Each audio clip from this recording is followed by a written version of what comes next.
سلام عزیزای دلم، امروز با یه غذای جدید میخوایم مهمون خونه‌های شما عزیزای دلم بشن. خب دمپخت میخوام درست کنم. مواد لازم رو بهتون بگم.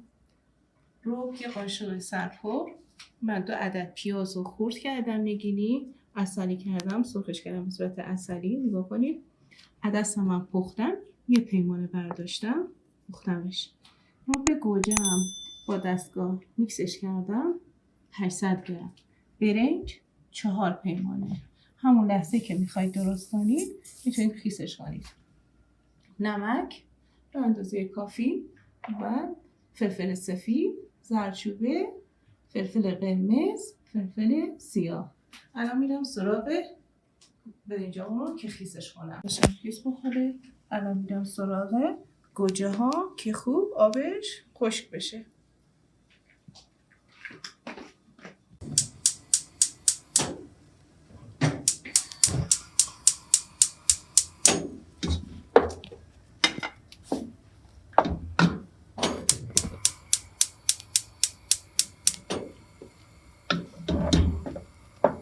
میذارم آب گوجه ها به اندازه کافی آبش خورد بره و بعد آبش که خورد رفت یه مقدار روغن بهش اضافه میکنم. زیر گازو زیاد میکنم تا آب گوجه ها کامل تمام بشه. من یه قاشق سرپوره روغن رو به غذا اضافه میکنم. نزدیک بگیرید این حد رسید، من روغن رو بهش اضافه میکنم. دیگه آبش رو به تموم شدن، آبش دیگه خورد رفته، خورده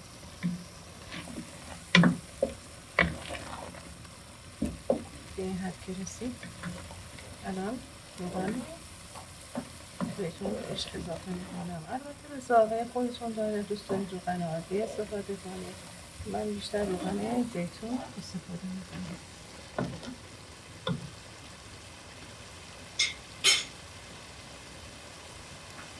الان اینو گوجه ها را به اندازه‌ای تفریدم که رنگ گوجه ها رنگ قشنگی بشه، قرمز خوش رنگ.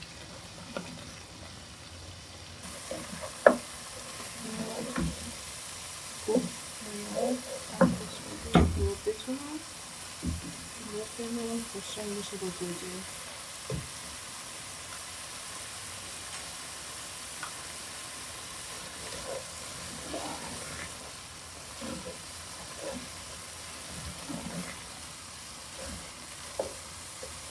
رنگش این شکله نگاه کنید. الان میتونم پیازامو که عسلی کرده بودم به گوجه ها اضافه کنم.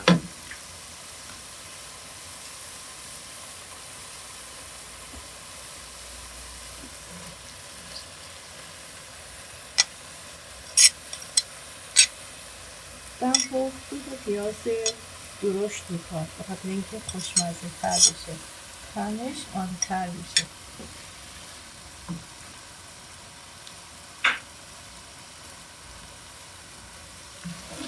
اگه میخواید دمپخت خوش رنگی داشته باشید باید گوجه رو خوب رنگ قرمز و خوش رنگی دست بیارم. الان من وقتی که آماده شد اینش رو براتون نشون میدم. بذارید از نزدیک اینش رو بگیم. به این حد که رسید نگاه کنید روغنمون قشنگ رنگی قرمز پیدا کرده. این کم میکنم که ادویه رو بهش اضافه کنم.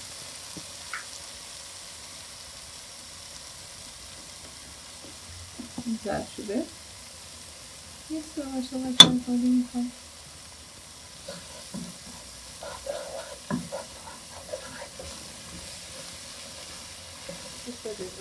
پختش میدم.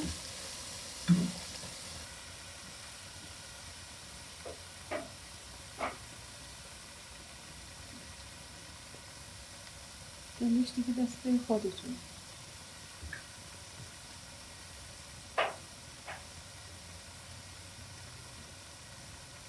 فلفل سفید یه مقدار.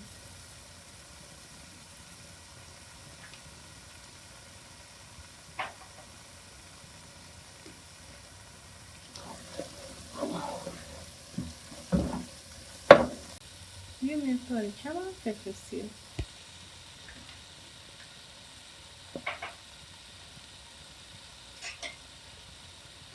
الان عدس رو بهش اضافه میکنم. نگاه کنید رنگش چقدر قشنگ شده الان. اینم رنگ غذای ما. گوجه قشنگ جا افتاده که من عدس رو بهش اضافه میکنم. یه پیمانه عدس پخته رو بهش اضافه میکنم. شونش رو زیاد میکنم.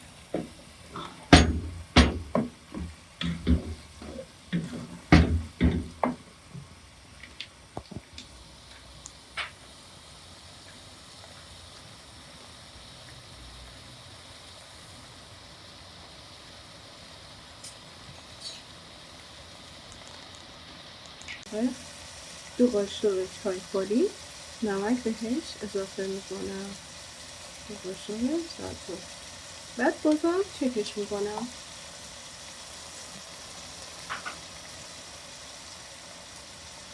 الان من آب برنج رو اینو میگیرم. بعد آب اضافه میکنم. من اول برنجم رو به مواد اضافه میکنم. داخل کنارش میذارم. خوب مخلوط بشم بازمه.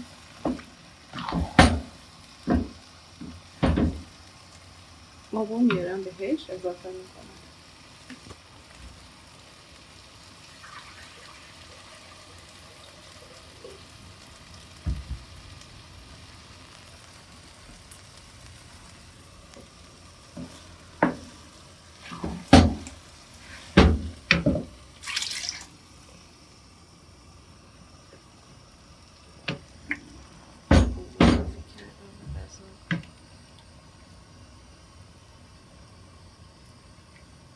این مقدار کافیه.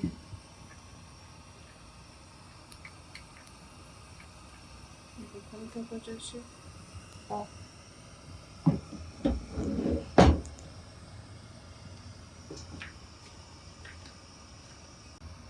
فقط برنج رو زیاد دیگه هم نمیزنم تا برنجتون شده نشه.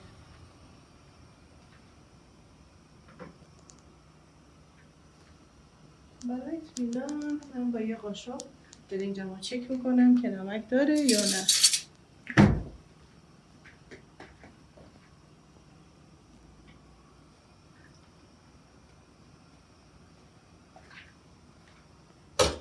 یه قاشق چای خالی دیگه هم بهش اضافه میکنم. اون خوش نمک دوست دارید. با این شد 3 تا قاشق چای خالی. من 3 تا اضافه کردم. دست خودتونه که دیگه به چه اندازه باشه. بیشتر از 3 تا دیگه شور. 3 تا دیگه طبیعیش همین 3 تاست. میذارم تا آب برنج خوب گل بخوره. تا آبش کم بشه و دمش میدم. یا کنید برنج رو من دیگه هم نزدم که برنجتون خراب نشه.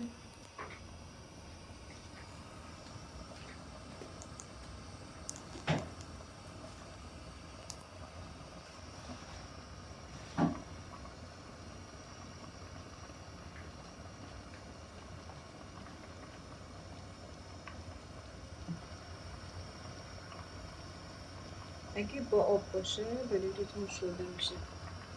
یه حبابایی روی برنج میاد که آب کاملا خورد رفته. این دمپخت با عدس محلی خیلی خوشمزه میشه. با عدس‌های درشت خوشمزه نمیشه. اگر دوست دارید خیلی لذیذ باشه باید عدس محلی استفاده کنید. امیدوارم شما هم درست کنید و ببینید چقدر خوشمزه است. دوستای من هر موقع که اومدن باید یک بار براشون دمپخت رو درست کنم. عاشق دمپختم هستن. خیلی دمپختم رو دوست دارن. میگن خیلی خوب درست میکنی. مخصوصا داداشم وقتی میاد میگه وقتی دمپختتو میخورم یادم به مادر خدا بیامرزم میفته. خیلی دمپختاشو خوب درست میکرد و جا افتاده. امیدوارم شما قدر پدر مادر خودتون رو بدونید تا هستن، دوستشون داشته باشید. من 2 حبه سیر دمپخت استفاده میکنم که خیلی خوشمزه میشه. فقط درسته میندازم، بعد که تموم شد سیرا رو برمیدارم. از نزدیک ببینید برنج ما چه شکلی شده. این حبای کوچیک روی برنج تشکیل میشه. الان من برنج رو دم میدم تا بخارش گرفته بشه، برنجتون شله نشه. دمی بذارید برای دمپخت خیلی عالی تر میشه، برنجتون قشنگ دونی میشه. الان اینو من میذارم به مدت 20 دقیقه تا دمپختتون جا بیافته و دم بیاد. بعد که دم اومد من فیلم میگیرم بهتون نشونش میدم. امیدوارم شما هم درست کنید. ممنونم و سپاسگزارم از همه شما که فیلم منو میبینید و به اشتراک میذارید. دلم غذای ما امروز آماده شد. این غذا خیلی خوشمزه است. امیدوارم درست کنید و کنار خانواده لذتش رو ببرید. میخورم ببینم همه چیز خوبه. خیلی خوشمزه شد.